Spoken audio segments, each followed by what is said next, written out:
spiritual origins we share, we pledge the loyalty of faithful friends. United, there is little we cannot do in a host of cooperative ventures. Divided, there is little we can do, for we dare not meet a powerful challenge at odds and split asunder. To those new states whom we welcome to the ranks of the free, we pledge our word that one form of colonial control shall not have passed away merely to be replaced by a far more iron tyranny. We shall not always expect to find them supporting our view, but we shall always hope to find them strongly supporting their own freedom, and to remember that in the past, those who foolishly sought power by riding the back of the tiger ended up inside.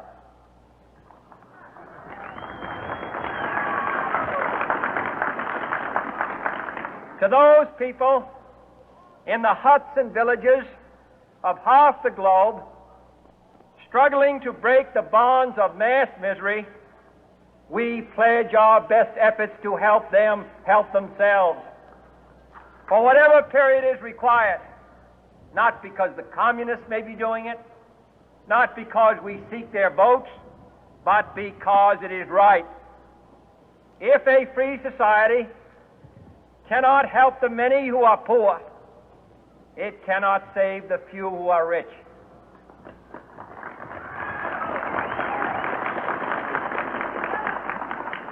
To our sister republics south of our border, we offer a special pledge to convert our good words into good deeds, in a new alliance for progress, to assist free men and free governments in casting off the chains of poverty. But this peaceful revolution of hope cannot become the prey of hostile powers. Let all our neighbors know that we shall join with them to oppose aggression or subversion anywhere in the Americas. And let every other power know that this hemisphere intends to remain the master of its own house.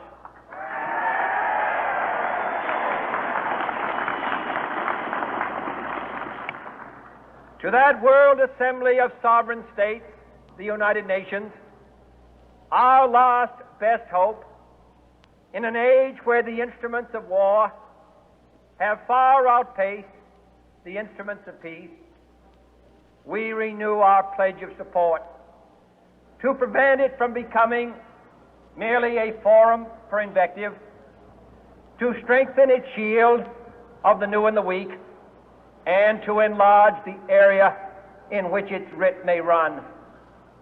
Finally, to those nations who would make themselves our adversary, we offer not a pledge, but a request that both sides begin anew the quest for peace.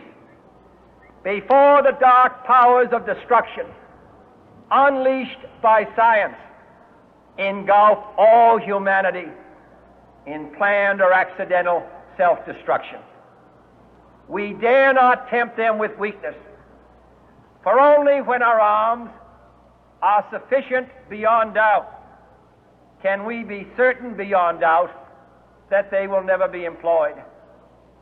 But neither can two great and powerful groups of nations take comfort from our present course, both sides overburdened by the cost of modern weapons, both rightly alarmed by the steady spread of the deadly atom, yet both racing to alter that uncertain balance of terror that stays the hand of mankind's final war.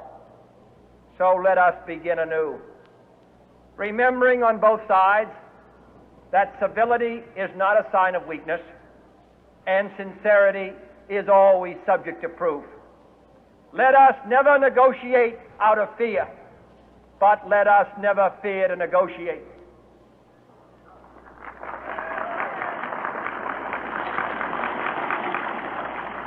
Let both sides explore what problems unite us, instead of belaboring those problems which divide us.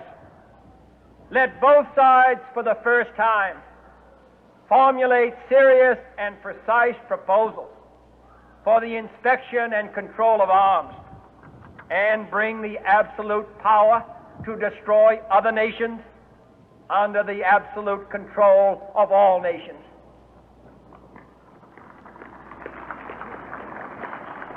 Let both sides seek to invoke the wonders of science instead of its terrors. Together, let us explore the stars, conquer the deserts, eradicate disease, tap the ocean depths, and encourage the arts and commerce. Let both sides unite to heed in all corners of the earth the command of Isaiah to undo the heavy burden and let the oppressed go free.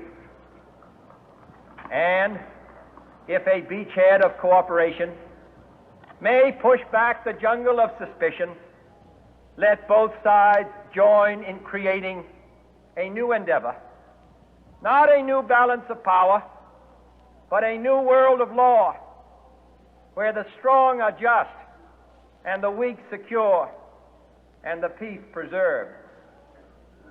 All this will not be finished in the first 100 days, nor will it be finished in the first 1,000 days, nor in the life of this administration, nor even perhaps in our lifetime on this planet. But let us begin.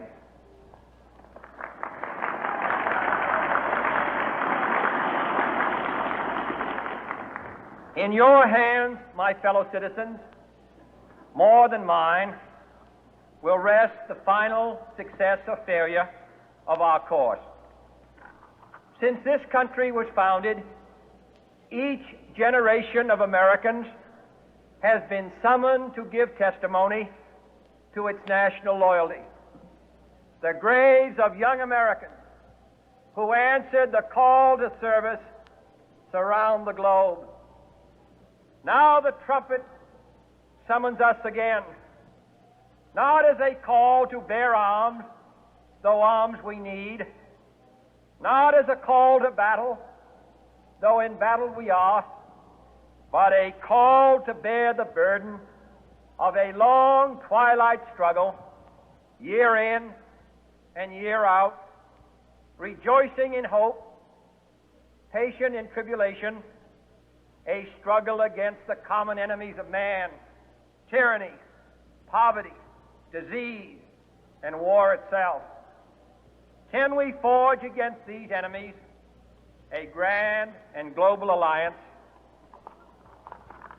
north and south, east and west, that can assure a more fruitful life for all mankind? Will you join in that historic effort?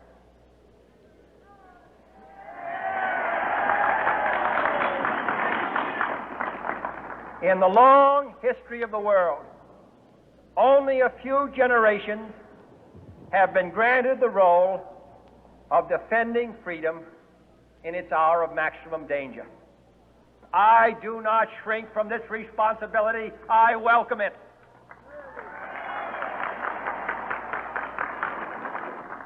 I do not believe that any of us would exchange places with any other people or any other generation. The energy, the faith, the devotion which we bring to this endeavor will light our country and all who serve it. And the glow from that fire can truly light the world. And so, my fellow Americans, ask not what your country can do for you, ask what you can do for your country.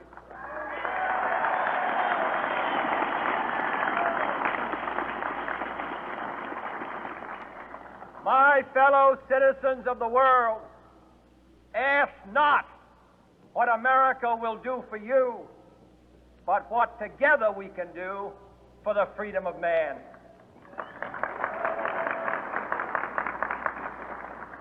Finally, whether you are citizens of America or citizens of the world, ask of us here the same high standards of strength and sacrifice which we ask of you. With a good conscience, our only sure reward, with history the final judge of our deeds,